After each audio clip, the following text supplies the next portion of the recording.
Hello everyone, সামনে SLST পরীক্ষা আর আমাদের হাতে সময় খুব কম।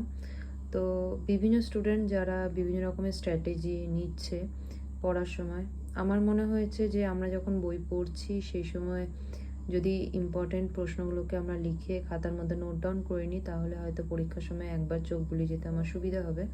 তো সেই জন্য আমি এই স্ট্র্যাটেজি গ্রহণ করেছি। তো এখানে ফরাসি বিপ্লব পড়তে গিয়ে ফরাসি বিপ্লবে যে সমস্ত গুরুত্বপূর্ণ তথ্যগুলো আমার মনে হয়েছে যে পরীক্ষার জন্য ইম্পর্টেন্ট বা যেগুলো দরকার, সেগুলো আমি এখানে নোট ডাউন করে রেখেছি। তোমরা যারা লিখতে চাও তারা এখান থেকে নিয়ে লিখে নিতে পারো। তাহলে আশা করি তোমাদের এই ক্ষেত্রে খুব সুবিধা হবে পড়তে এবং হাতের কাছে এইগুলো তোমরা পেয়ে যাবে। যদি তোমাদের ভিডিওটি ভালো লেগে থাকে তাহলে অবশ্যই কমেন্ট বক্সে জানিও। আমি আরও ভিডিও পোস্ট করার চেষ্টা করব, যাতে তোমরা ওয়ানলাইনার বিভিন্ন টপিক থেকে প্রশ্নের উত্তরগুলো পেয়ে যাও এবং সেগুলো পড়ে নিতে পারো আর নিজেদেরকে প্রিপেয়ার করতে পারো। আমিও তোমাদের মতোই একজন অ্যাসপিরেন্ট এসএলএসটি পরীক্ষার জন্য প্রিপারেশন নিচ্ছি।